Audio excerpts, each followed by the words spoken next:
Story number 1. Echoes of the Laughter. Winter in Alaska is a time of extremes. The sun hides behind thick layers of clouds for months, and the nights stretch out like an eternal abyss of darkness and cold. My name is Anna Thompson, and I live alone in a secluded cabin nestled on the outskirts of Fairbanks.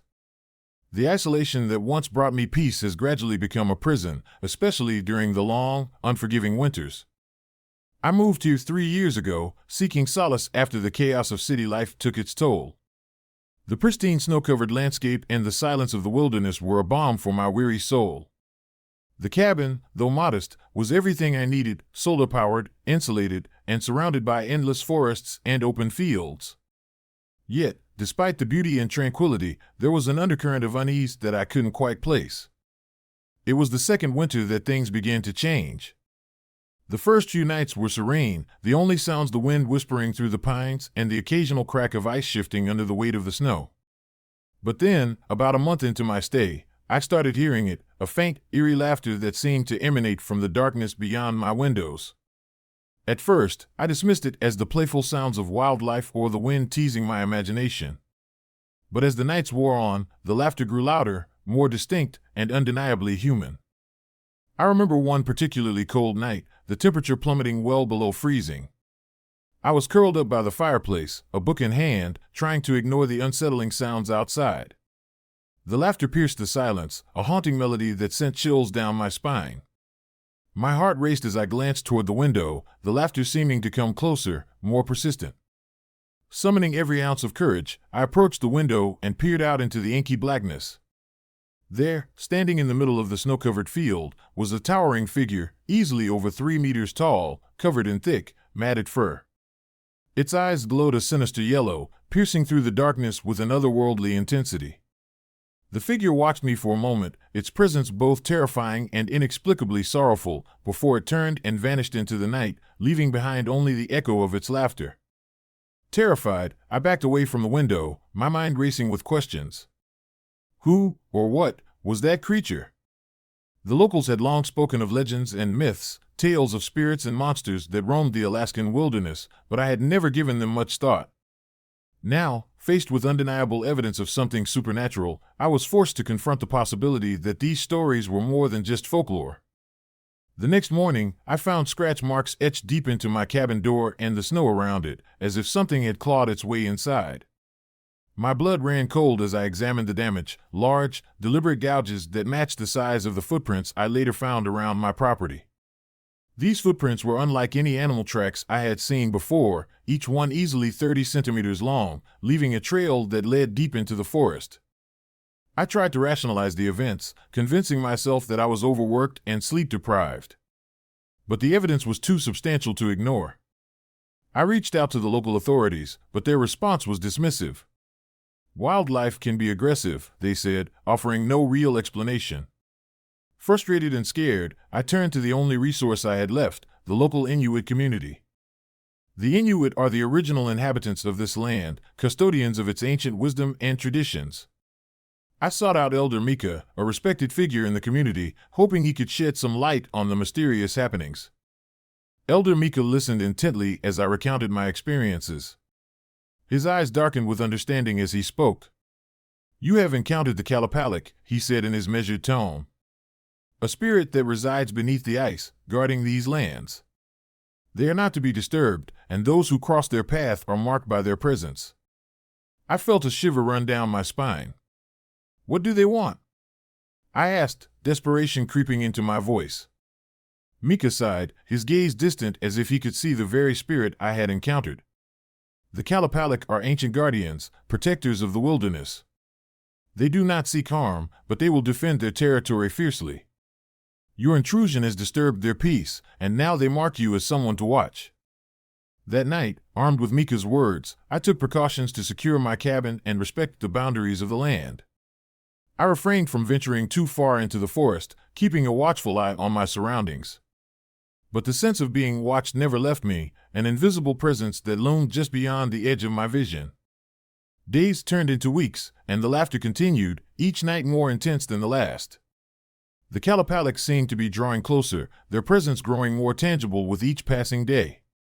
I began to feel a profound connection to the land, a respect for the forces that governed it. Yet, fear remained a constant companion, a reminder of the thin veil that separated my world from theirs. One evening, as the sun set in a blaze of orange and pink, I decided to confront the fears that had taken root in my heart. I ventured out into the snow-covered field, determined to understand the Kalapalik and find a way to coexist. The cold was biting, the air thick with anticipation as I navigated through the forest, the footprints leading me deeper into the wilderness. As darkness fell, the laughter echoed through the trees, a haunting melody that guided me forward. My breath visible in the freezing air, I pressed on, the trail leading me to a secluded glade where the snow lay undisturbed. In the center stood a frozen pond, its surface shimmering under the light of the moon. There, emerging from the ice, was the Kalapalik, larger and more imposing than I had ever imagined.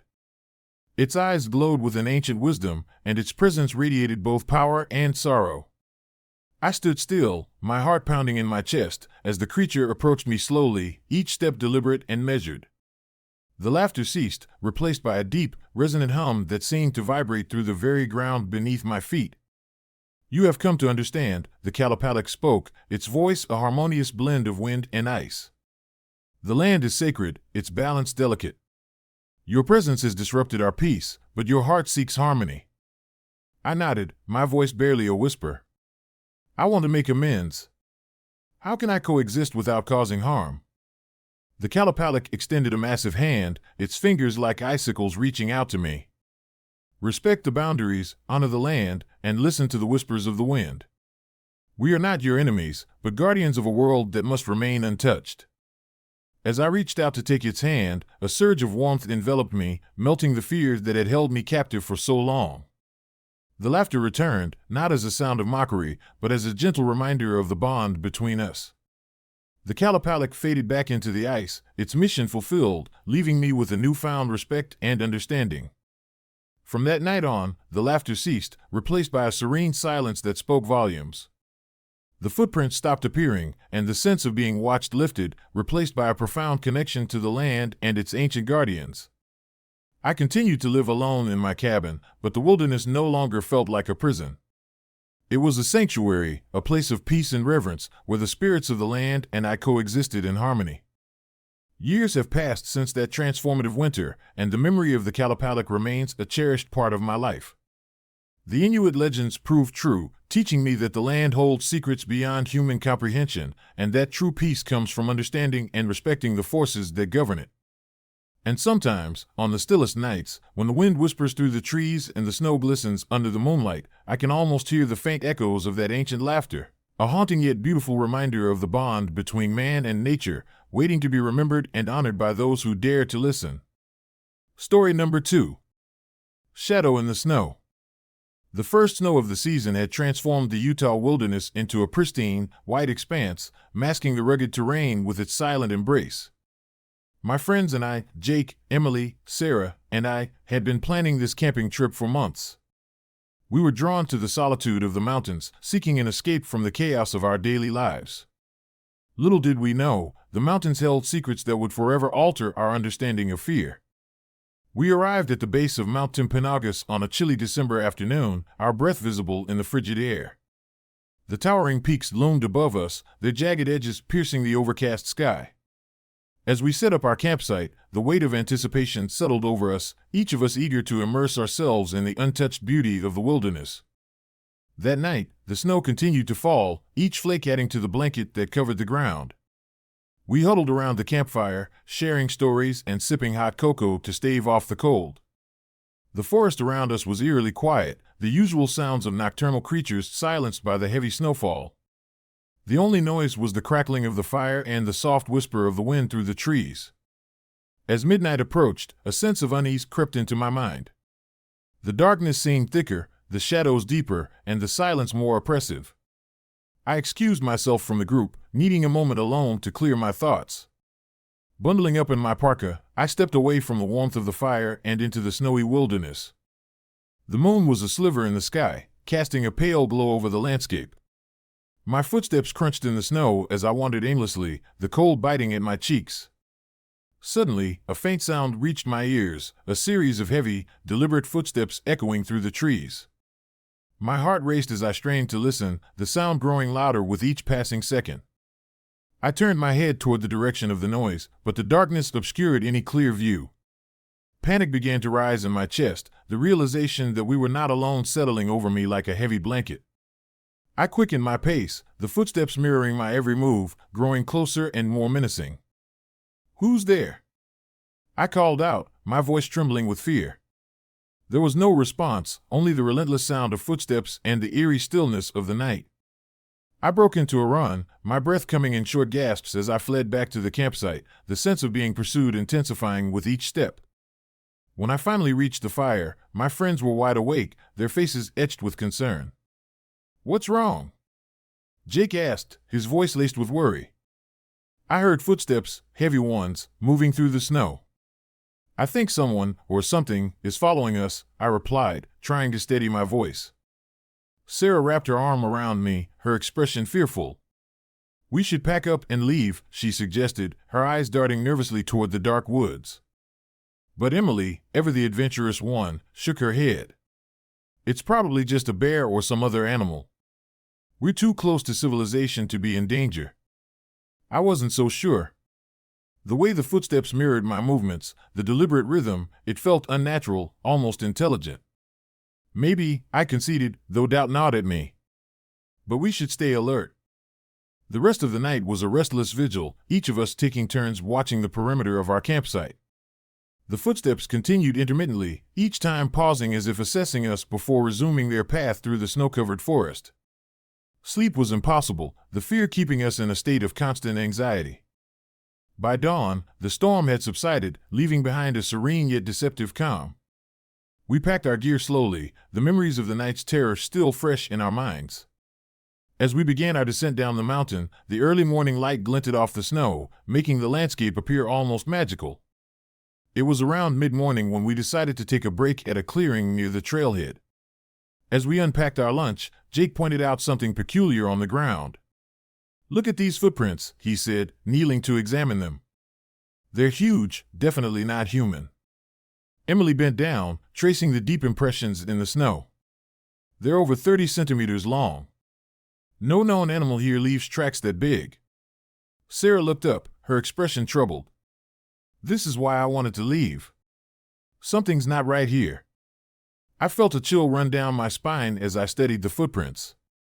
They were unlike anything we had seen before, massive, with elongated toes and an unnatural stride. "Where are they leading?" I asked, pointing toward the dense forest. Jake shrugged, his brow furrowed. "I have no idea. Maybe they're from a bear, but even then, these are too large." As we debated our next move, a distant howl echoed through the trees, sending a shiver of fear through us all. The footprints continued to trail off into the forest, disappearing into the shadows of the towering pines. The sense of being watched returned, stronger than before, and we knew we had to make a decision, stay and investigate or leave while we still could. "We need to get out of here," I insisted, my voice barely masking my fear. "Whatever that was, it's not safe." Reluctantly, the group agreed, and we began to pack up our belongings hastily. As we moved through the snow, the weight of the unknown pressed down on us, each step feeling heavier than the last. The footprints lingered in my mind, a haunting reminder of the encounter we had barely survived. Just as we reached the base of the mountain, the howling returned, closer this time, more intense. The trees seemed to close in around us, the forest alive with the presence of something ancient and malevolent. We quickened our pace, the path ahead dark and foreboding. Suddenly, a shadow loomed at the edge of the clearing, a hulking figure covered in thick, white fur. Its eyes glowed a sinister yellow, piercing through the dim light with an otherworldly intensity. The creature let out a deafening roar, a sound that reverberated through the air and sent us all into a state of sheer terror. "Run!" Jake shouted, his voice cracking as he pushed us forward. We sprinted toward the trailhead, the creature hot on our heels, its massive footsteps thundering behind us. The forest seemed to warp around us, the trees twisting into grotesque shapes that clawed at the sky. Panic fueled our desperation as we pushed our bodies to the limit, the icy wind biting at our faces. Just as we reached the trailhead, the creature let out one final, earth-shaking roar, then vanished into the night, leaving only the echoes of its rage behind. We collapsed at the edge of the clearing, breathless and shaken, the reality of what we had encountered sinking in. In the aftermath, we couldn't shake the feeling that something had followed us, lingering on the fringes of our consciousness. The footprints, the glowing eyes, the deafening roars, they were all too real to dismiss as mere figments of our imagination. The local authorities conducted a thorough search of the area, finding the broken trees and large footprints that had led deep into the forest. But no trace of the creature or our missing friends was ever found, adding another layer to the already eerie legend of the Snowman of Utah. Years have passed since that fateful winter night, but the memory of our encounter remains etched in my mind, a chilling reminder of the thin veil that separates our world from the unknown. The mountains still stand tall and silent, their snowy peaks hiding secrets that may never be uncovered. And sometimes, when the wind howls through the trees and the snow begins to fall, I can almost hear the distant roars of the snowman, a haunting echo that serves as a warning to those who dare to venture too far into the wilderness. In the end, our story became a cautionary tale among the locals, a warning to respect the power of nature and the mysteries that lie hidden beneath the snow. The Snowman of Utah remains an enigma, a spectral guardian of the mountains, ensuring that the legends of the past are never forgotten and that the wilderness remains a realm of both beauty and terror. And as I sit by the fire on cold winter nights, I find myself gazing toward the mountains, the echoes of that night whispering through the flames, a silent reminder that some horrors are born from the untouched depths of nature, waiting patiently for the next unwary soul to heed their warning. Story number 3. Whispers Beneath the Ice. The Arctic's unforgiving silence has a way of seeping into your bones, a cold so pure it numbs not just your skin but your very soul. My name is Daniel Harper, and in 1940, driven by tales whispered around flickering campfires, I ventured into the heart of Inuit territory to uncover the truth behind the legends of the Kalapalik, a creature said to dwell beneath the ice, dragging the unwary into its icy abyss.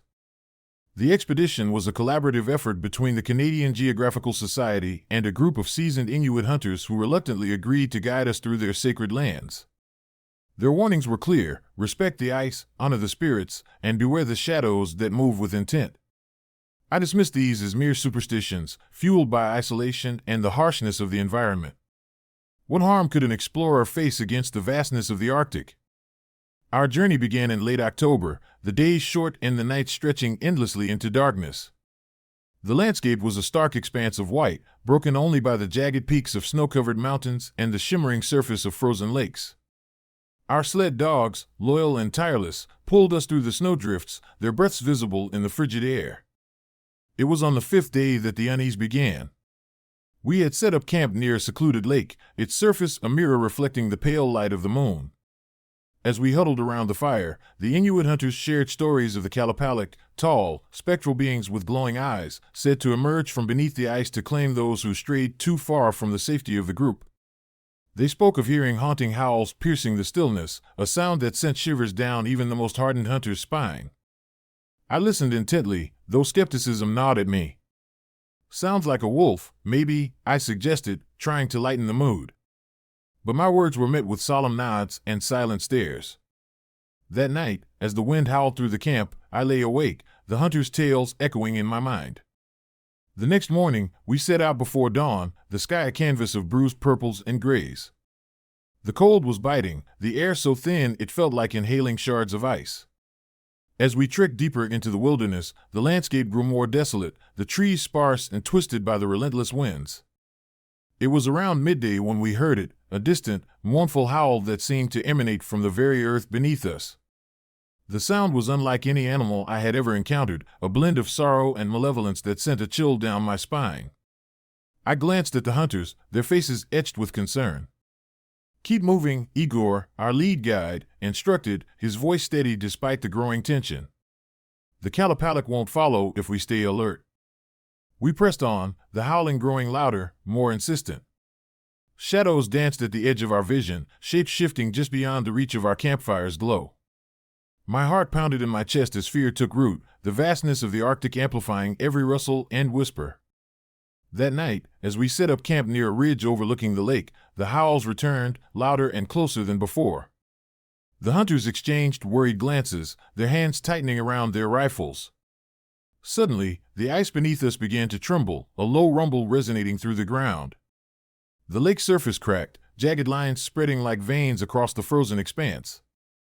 Before our eyes, a massive shape emerged from the depths, its form obscured by swirling snow and ice shards. It was the Kalapalik, taller than any man, its body a grotesque amalgamation of ice and flesh.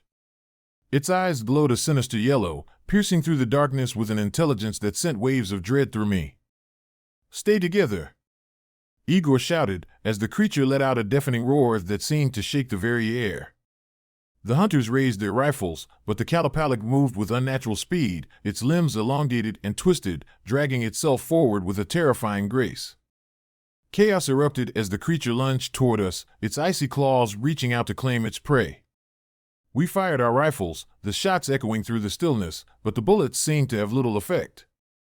The Kalapalik swayed effortlessly, its body absorbing the impact without flinching. It advanced, each step leaving deep gouges in the snow, the ground trembling beneath its weight. I grabbed my camera, futilely trying to capture the nightmare unfolding before me. The Kalapalik's gaze locked onto mine, its eyes burning with a malevolent intelligence. In that moment, I felt a connection, a silent understanding that transcended fear. It wasn't just a beast, it was a guardian, a spirit bound to the Arctic, its existence a testament to the untamed power of nature. As the creature reached out to me, I felt a surge of panic, my instincts screaming to run.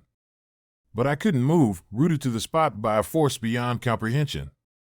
The hunters closed ranks, forming a defensive circle, their faces grim with determination. The Kalapalik paused, its eyes scanning us with an otherworldly awareness. Suddenly, a blinding flash of light erupted from the creature's eyes, forcing me to shield my face. When the light subsided, the Kalapalik had vanished, leaving only the lingering echoes of its roar and the shattered ice around us. We stood in stunned silence, the reality of what had just transpired sinking in. The following morning, the storm had passed, leaving behind a serene yet eerie calm.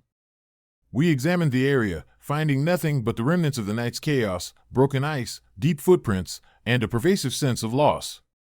The hunters were shaken, their skepticism shattered by the undeniable presence of the Kalapalik. Determined to make sense of our encounter, we delved deeper into the local lore, speaking with elder Inuit who had long guarded the stories of their ancestors. They spoke of the Kalapalik not as a mere myth, but as a protector of the land, a spirit that ensured respect and harmony between humans and nature. Disrespect or intrusion into sacred territories invoked its wrath, a reminder of the delicate balance that must be maintained. Reflecting on our experience, I realized the profound lesson we had been taught that winter night. The Arctic was not a realm to be conquered, but a living, breathing entity deserving of reverence and respect. Our expedition had pushed the boundaries of human endurance, but in doing so, we had also ignited the ancient forces that guarded these pristine lands. Years later, the memory of that night still haunts me. The howls beneath the ice, the towering figure with glowing eyes, and the unshakable feeling of being watched are etched into my consciousness. The Kalapalik remains a symbol of the untamed wilderness, a reminder of the mysteries that lie hidden beneath the frozen surface. I often find myself gazing out at the vast expanse of snow, contemplating the thin veil that separates our world from the unknown. The Arctic continues to call to me, its siren song a blend of beauty and terror, promising both discovery and danger. But now, I approach it with a newfound humility, understanding that some legends are born from truths too terrifying to fully grasp. And sometimes, when the wind howls through the silent wilderness and the snow begins to fall, I can almost hear the distant roars of the Kalapalik, a haunting echo that bridges the gap between man and spirit. It serves as a chilling reminder that the Arctic holds countless secrets, each one a testament to the enduring power and mystery of nature. In the end, our encounter with the Kalapalik was more than just a brush with the supernatural. It was a lesson in humility, a recognition of the forces that shape our world, and a story that continues to echo through the frozen halls of the Arctic, waiting for those brave enough to listen and honor its timeless whispers. Story number 4. Whispers of Dyatlov Pass. The biting cold of the Russian winter had a way of seeping into your very soul, a relentless reminder of nature's unyielding power. My name is Ivan Petrov, a seasoned mountaineer with a love for the untouched wilderness. In 1959, I joined a group of 9 fellow adventurers, led by the ambitious Igor Dyatlov, to conquer the treacherous slopes of the Ural Mountains. Little did we know, our journey would spiral into a nightmare that defied all reason. We set out in late January, the landscape a desolate expanse of snow and ice, each step crunching underfoot. The camaraderie among us was strong, bound by a shared passion for exploration and the thrill of the unknown. Igor, our leader, was a man of vision and determination, inspiring us to push our limits. Our goal was Dyatlov Pass, a place rumored to hold secrets that only the brave dared to uncover. The first few days were a testament to our resilience. We navigated through blizzards, crossed frozen rivers, and scaled sheer cliffs, our spirits high despite the harsh conditions. But as we delved deeper into the mountains, an unsettling tension began to take root. The nights grew longer, the winds howling with an almost sentient malice, and shadows danced ominously among the trees. On the 7th day, we reached the base of Dyatlov Pass. The air was thick with anticipation, each of us aware that we were on the brink of something extraordinary. As dusk fell, we set up camp, the flickering flames of our fire casting eerie shadows on the surrounding snow. Igor gathered us around, his eyes gleaming with a mixture of excitement and foreboding. "Tomorrow, we push higher," he declared, his voice steady despite the chill. "The summit awaits, and with it, the true essence of these mountains." That night, sleep eluded me. The howling winds seemed to carry whispers, voices that echoed our deepest fears and regrets. I stared into the darkness, the fire's warmth failing to penetrate the icy grip that had settled over my heart. Jenna, our medic, sat beside me, her face pale and drawn. "Ivan, do you feel it too?" she asked softly, her voice trembling. I nodded, unable to find the words. Something was watching us, an unseen presence that thrived in the heart of the mountains. The whispers grew louder, their cadence shifting from sorrowful to menacing, as if mocking our very existence. The next morning, we awoke to an unnatural stillness.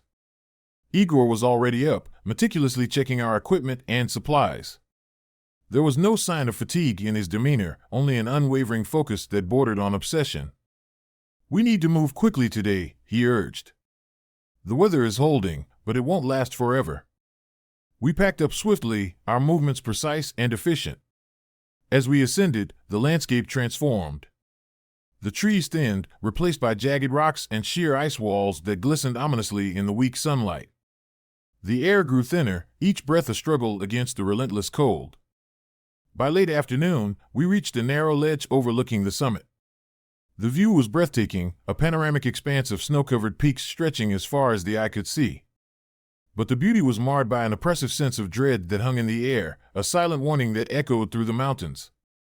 Igor turned to us, his expression grave. "We're close. Just a little further." As we began our final push, the weather took a turn for the worse. Dark clouds rolled in, the wind picking up with a ferocity that threatened to tear us apart. Visibility dropped to mere meters, the howling wind now a deafening roar that masked any semblance of communication. Suddenly, without warning, an intense blizzard enveloped us, the snow whipping around us in a frenzied dance. We struggled to maintain our footing, the path obscured by the relentless storm.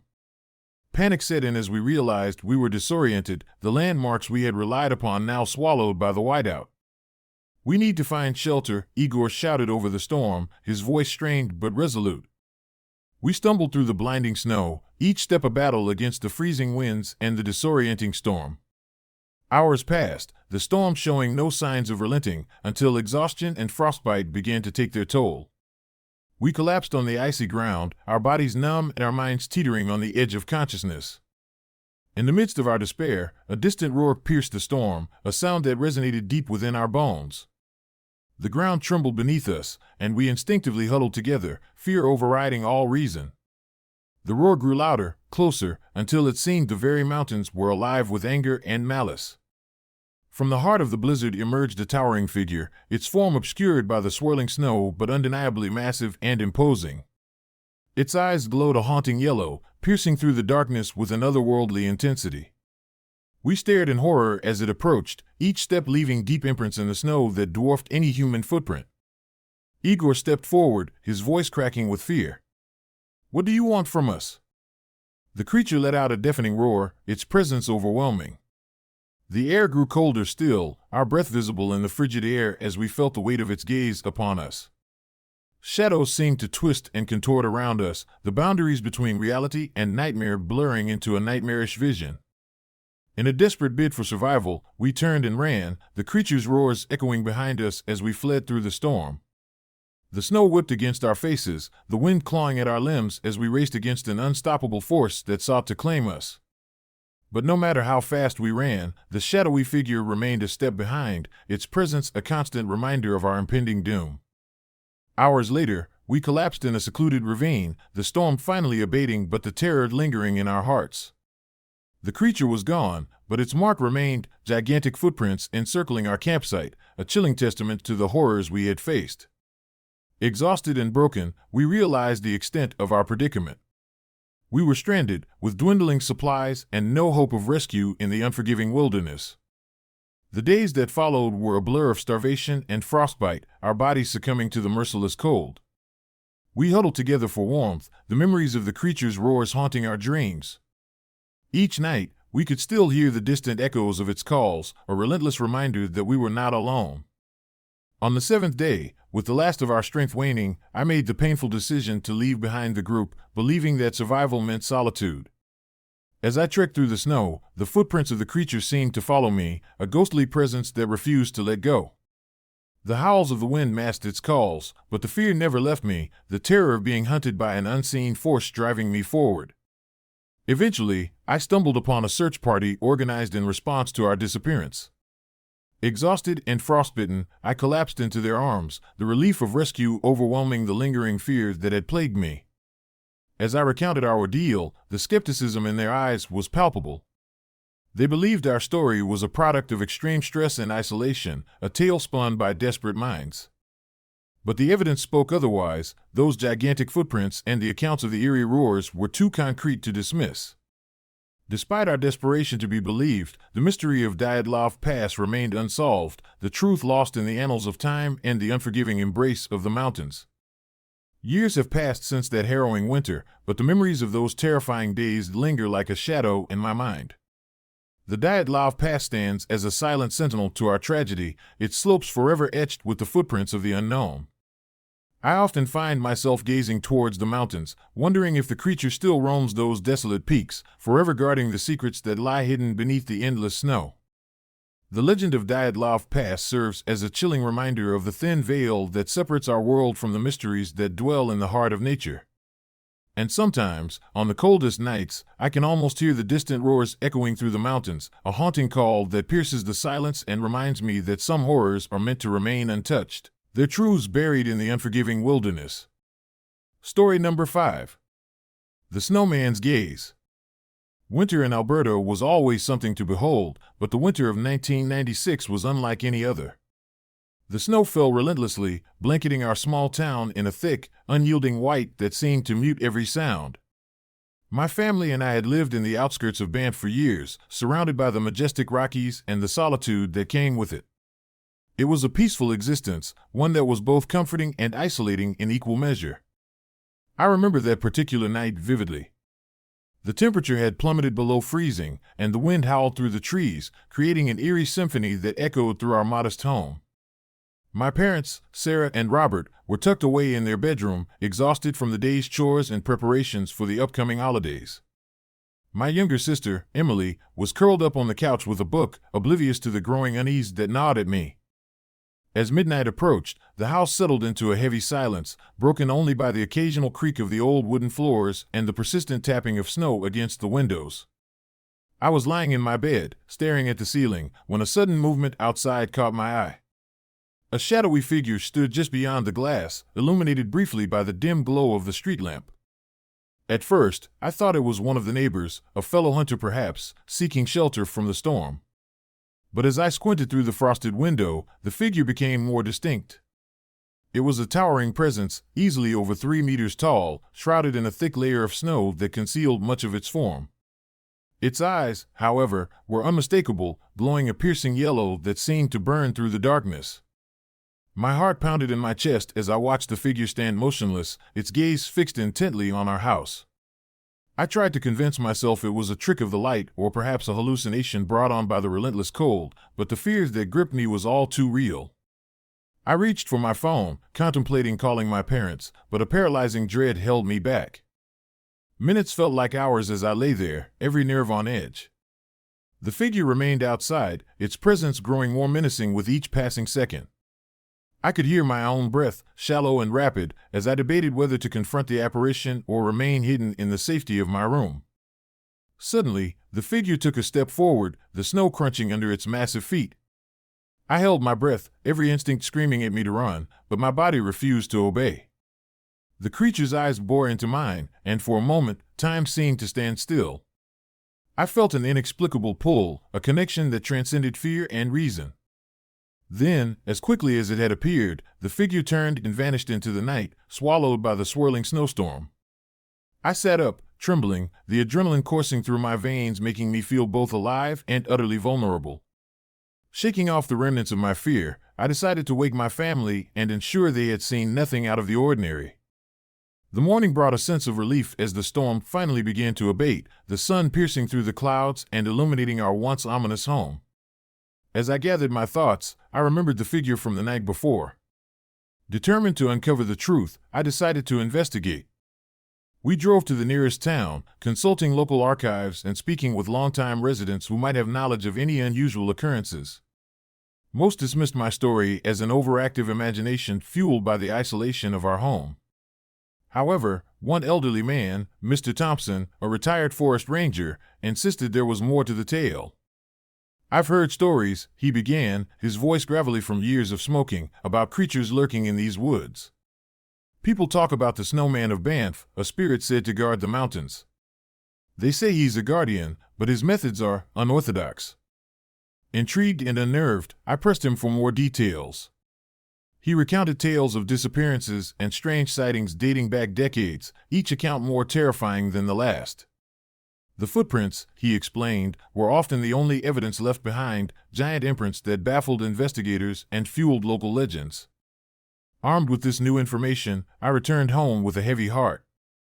The thought of a spectral guardian watching over us was both fascinating and horrifying. That night, I couldn't sleep, haunted by the image of those glowing yellow eyes and the lingering fear of another encounter. Days passed without incident, but the memory of that night lingered like a shadow. Then, one evening, as I was helping my father with repairs around the house, I noticed something peculiar in the freshly fallen snow, a set of large footprints encircling our property. Each print was unmistakably larger than any human foot, the depth suggesting immense weight and strength. "Look at this," I called out to my family, pointing to the tracks. "They're not ours." My parents exchanged worried glances, while Emily clutched her book tighter, sensing the tension in the air. We decided to keep a close watch, fearing another encounter with the mysterious snowman. That night, the temperature dropped even further, the wind howling like a wounded animal. I lay in bed, eyes darting to the window every few minutes, waiting for the creature to reappear. Hours passed in agonizing silence, the only sounds being the relentless storm outside and the faint tapping of snow against the glass. Just as I began to drift into a restless sleep, a familiar shadow loomed outside once more. My heart raced as I stared in disbelief. The snowman had returned, his glowing yellow eyes once again fixed on our home. This time, however, he didn't approach.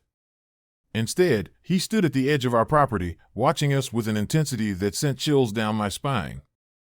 Summoning all my courage, I grabbed a flashlight and quietly crept to the window, careful not to wake my family. The creature remained motionless, his presence both terrifying and oddly protective.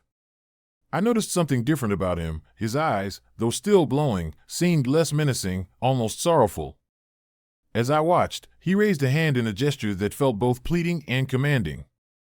Suddenly, a fierce gust of wind swept through the area, snow swirling around him in a frenzied dance. The snowman began to fade, his form dissolving into the storm until he was nothing more than a memory etched into the frozen night. The next morning, I found a single, large footprint outside my bedroom window, a silent reminder of his presence. Determined to bring closure to our unsettling encounters, I returned to Mr. Thompson with the new evidence. He listened intently, nodding as I recounted the events of the past weeks. "Perhaps he's trying to communicate," Mr. Thompson mused. "Maybe he's not just a guardian, but a lost soul seeking something from us." That thought lingered in my mind, prompting me to delve deeper into the legend of the snowman. Through extensive research, I uncovered a tragic story of a man named Elias Winters, a park ranger who had vanished in the same area decades ago.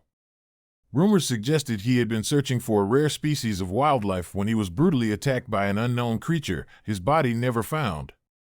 The realization hit me hard. Elias Winters and the Snowman were one and the same. The footprints, the glowing eyes, the protective presence, it was all a manifestation of his restless spirit, forever bound to the mountains he had loved so dearly. Armed with this knowledge, I decided to pay homage to Elias, hoping to help his spirit find peace. On the anniversary of his disappearance, I organized a small memorial at the spot where our paths had first crossed. My family joined me, placing candles and flowers as a tribute to the man who had inadvertently become our spectral guardian.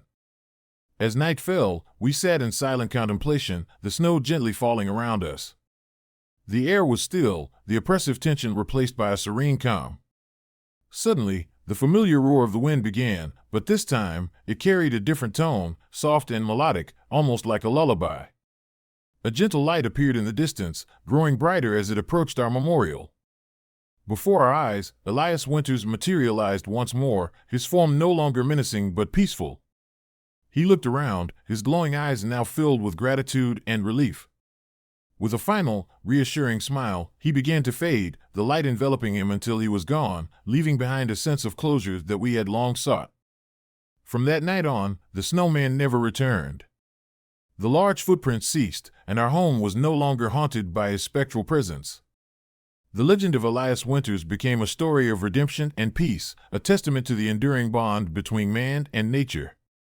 Years later, as I sit by the fireplace, sharing this story with friends and fellow adventurers, I reflect on the lessons learned from our encounter with the Snowman of Alberta. It serves as a reminder that the wilderness holds countless secrets, and sometimes, the spirits that inhabit these untamed lands seek nothing more than to be remembered and honored. And sometimes, on silent winter nights when the snow begins to fall, I can still hear the faint echoes of Elias's lullaby carried by the wind, a haunting yet beautiful reminder that some souls never truly leave. They linger, waiting to be remembered and cherished by those who dare to listen. Story number 6. Roars in the Snow. The biting cold of a Siberian winter had always been both a challenge and a thrill for us hunters. In 1980, my friends and I, Vladimir, Sergei, and I decided to venture deeper into the untouched wilderness than ever before. The allure of the pristine snow-covered forests and the promise of unspoiled game called to us like a siren song. Little did we know, we were about to encounter something far beyond our understanding. We set out in early December, our truck laden with supplies, skis strapped to the roof, and spirits high. The landscape was a vast expanse of white, broken only by the towering pines and the occasional frozen river snaking through the terrain. The days were short, and the nights stretched endlessly, each moment cloaked in darkness and silence. The first few days were uneventful. We hunted deer and elk, our camaraderie strengthened by shared hardships and the beauty of our surroundings. But on the second night, everything changed.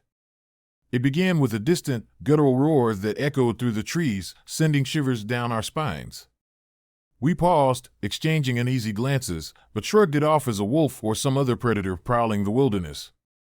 However, the roars became more frequent and unnervingly close.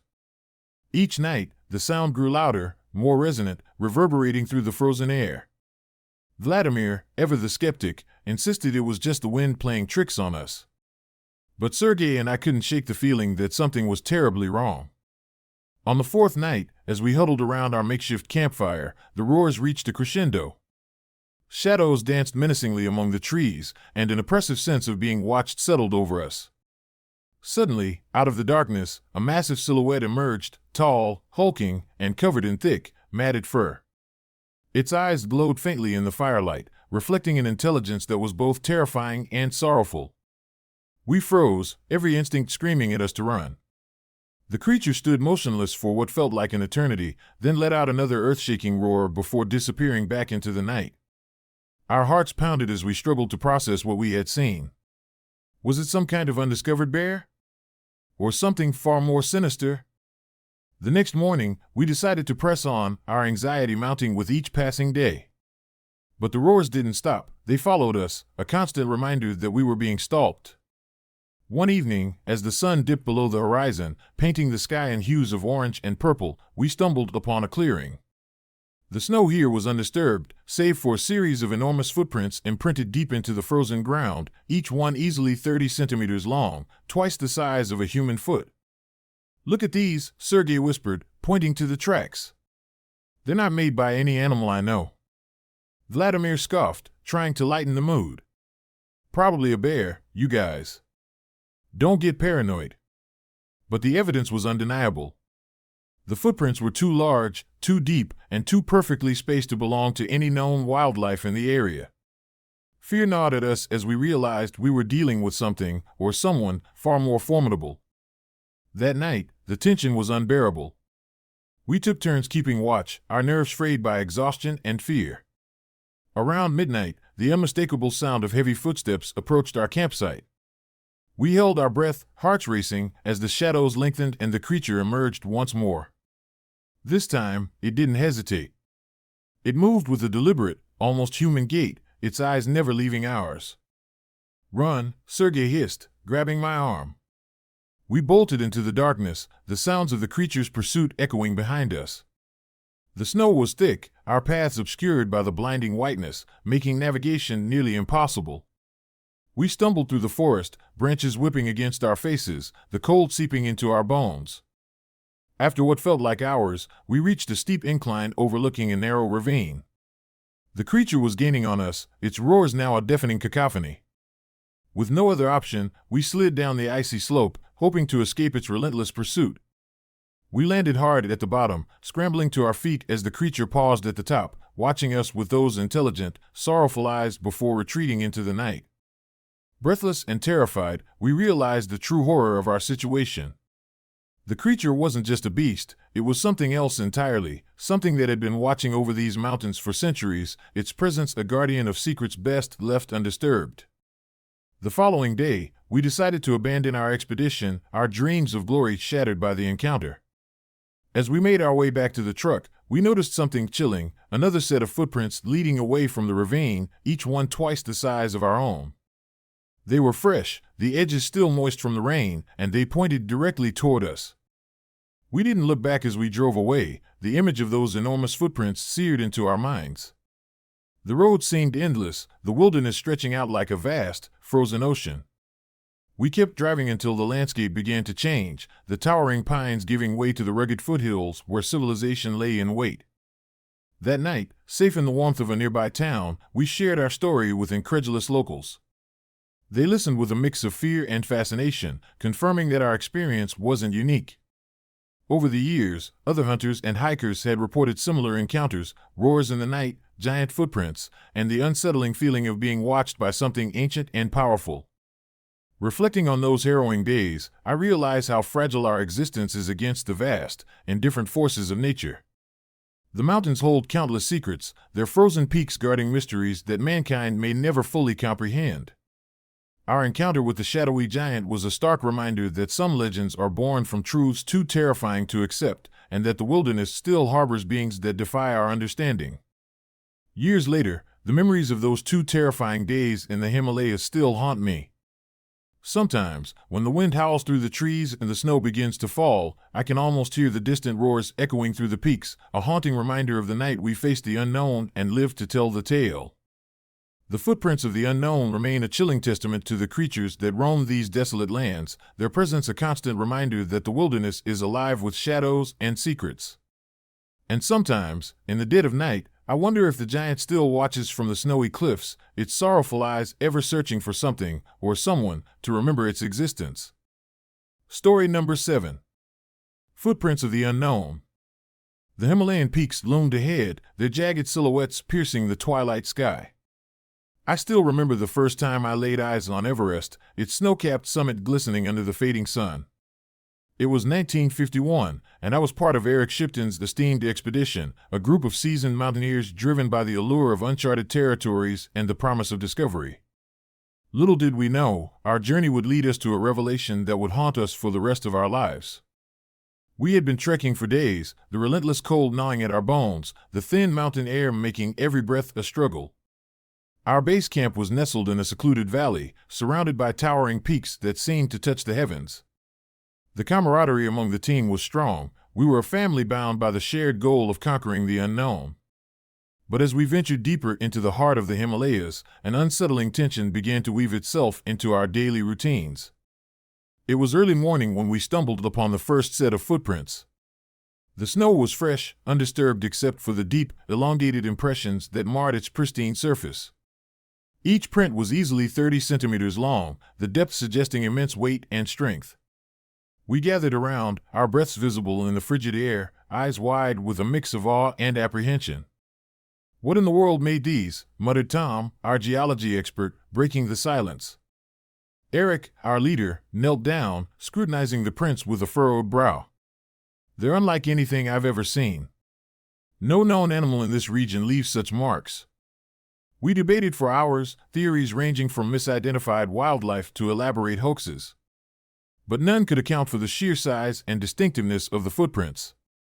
As dusk approached, the reality of our situation settled in. We were not alone on these mountains. That night, the wind howled through the peaks, carrying with it a chorus of eerie sounds that seemed almost sentient.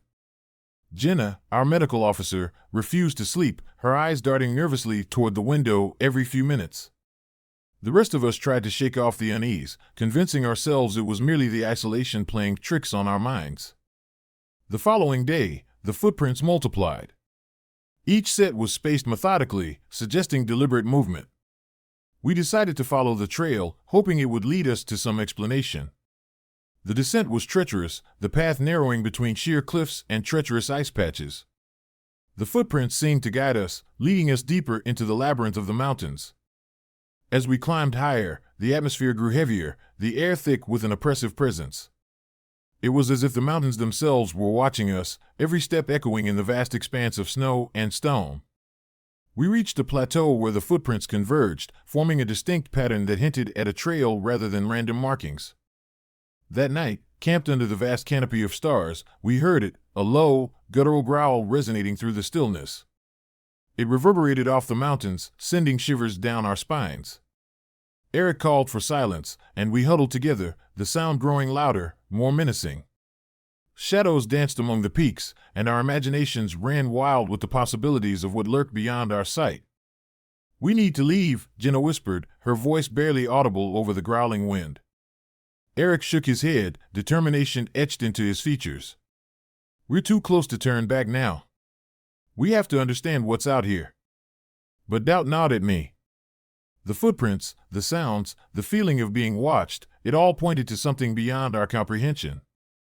We debated late into the night, the decision tearing us apart. Finally, with heavy hearts, we agreed to abandon the pursuit. The mountains demanded respect, and we had to heed their silent warning. The return journey was fraught with tension. Every rustle in the snow-covered trees, every distant howl, heightened our fear. We moved swiftly, eager to distance ourselves from the unknown threat that haunted our path. But the mountains were unforgiving, their icy grip tightening around us as if trying to keep us from escaping. One evening, as the sun dipped below the horizon, casting long shadows across the snow, we made a startling discovery. In a secluded alcove, the footprints ended abruptly. The ground here was scorched, the snow melted and blackened, as if something had passed through with unimaginable force. The air was thick with the scent of sulfur and decay, a stark contrast to the purity of the surrounding snow. "What happened here?" Tom wondered aloud, staring at the charred ground. Eric knelt down, his face pale as he examined the remains. "This place, it feels wrong. Like something terrible happened." As night fell, the true horror of our situation became apparent. Strange lights flickered in the distance, moving against the natural flow of the stars. The growls we had heard earlier returned, louder and closer, now accompanied by the sound of heavy footsteps pounding the snow. Panic set in as we realized the entity, or entities, we had been trailing was now hunting us. We pressed on, the fear driving us to push our limits. The trail became less distinct, the footprints fading into the blinding whiteness of the snow. Our progress was slow, each step a battle against exhaustion and terror. The howling wind seemed to carry voices, whispers of lost souls echoing through the mountains, urging us to flee. In a final, desperate bid for survival, we reached the edge of the plateau where we had first discovered the footprints. The descent to the valley below was perilous, the path slick with ice and obscured by darkness. As we navigated the treacherous terrain, the presence behind us grew ever more oppressive, the sounds of pursuit relentless. Just as we thought we couldn't go any further, the clouds parted, and the first light of dawn broke through the horizon. Exhausted and broken, we stumbled into the valley, the mountains receding behind us like a waking nightmare. The footprints were nowhere to be seen, and the oppressive atmosphere lifted, replaced by the serene beauty of the morning sun. In the days that followed, we returned to civilization, our expedition cut short by forces beyond our control. The story of the giant footprints spread, becoming a legend whispered among mountaineers and locals alike. Some dismissed it as folklore, while others believed it was evidence of a yet undiscovered creature, a guardian of the mountains. For me, the experience left an indelible mark. The memories of those haunted nights, the feeling of being watched by something ancient and powerful, lingered in my mind. I often find myself staring at snow-covered peaks, wondering what truly lies hidden in the depths of the Himalayas, waiting to be discovered by those brave enough to seek it. The footprints of the unknown remain a mystery, a chilling reminder of the thin veil that separates our world from the shadows that dwell in the heart of the mountains. And sometimes, on quiet nights when the wind whispers through the peaks, I can almost hear the echoes of that terrifying growl, a haunting reminder that some secrets are meant to stay hidden beneath the endless snow.